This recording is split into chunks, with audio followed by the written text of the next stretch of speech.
નસવાડીમાં વિરાટ હિન્દુ સંમેલન અંતર્ગત ભવ્ય બાઇક રેલી જય શ્રી રામના નાદથી નગર ગુંજી ઉઠ્યું। છોટાઉદેપુર જિલ્લાના નસવાડી તાલુકામાં વિરાટ હિન્દુ સંમેલન અંતર્ગત આજે ભવ્ય બાઇક રેલીનું આયોજન કરવામાં આવ્યું હતું। રેલીમાં મોટી સંખ્યામાં હિન્દુ સમાજના યુવાનો, અગ્રણીઓ અને શ્રદ્ધાળુઓ કેસરિયા સાફા અને ધ્વજ સાથે ઉત્સાહપૂર્વક જોડાયા હતા। બાઇક રેલી નગરના મુખ્ય બજાર સહિત વિવિધ માર્ગો પરથી પસાર થઈ હતી। રેલી દરમિયાન જય શ્રી રામ અને હર હર મહાદેવના ગગનભેદી નારા સાથે સમગ્ર નગરમાં ધાર્મિક અને ભક્તિમય માહોલ જોવા મળ્યો હતો। માર્ગમાં અને સ્થળોએ ફૂલહારથી રેલીનું સ્વાગત કરવામાં આવ્યું હતું। કાર્યક્રમ દરમિયાન કાયદો અને વ્યવસ્થા જળવાઈ રહે તે માટે પોલીસ પ્રશાસન દ્વારા ચુસ્ત બંદોબસ્ત ગોઠવવામાં આવ્યો હતો। ઉચ્ચ અધિકારીઓની દેખરેખ હેઠળ પોલીસ કાફલો સમગ્ર રીતે રેલી સાથે તૈનાત રહ્યો હતો।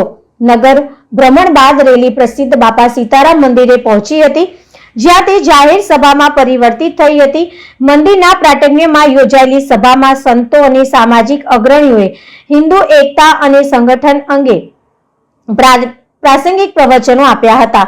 નસવાડી તાલુકા તેમજ આસપાસના ગ્રામ્ય વિસ્તારમાંથી મોટી સંખ્યામાં લોકો કાર્યક્રમમાં જોડાયા હતા। શાંતિપૂર્ણ માહોલમાં કાર્યક્રમ પૂર્ણ થતા તંત્રએ પણ રાહતનો શ્વાસ લીધો હતો।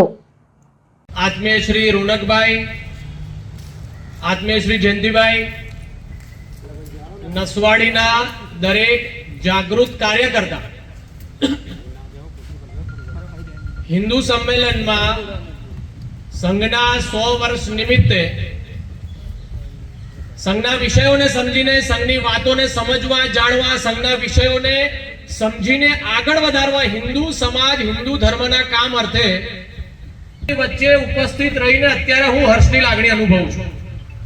સંસ્કૃતમાં એક શ્લોક છે, ઉત્તરમ યત સમુદ્રસ્ય હિમાદ્રૈશ્ચૈવ દક્ષિણમ વર્ષતત ભારતમ નામ ભારતી યત્ર સંસ્કૃતિ।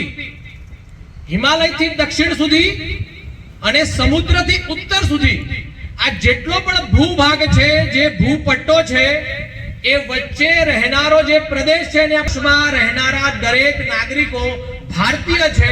ભારતીય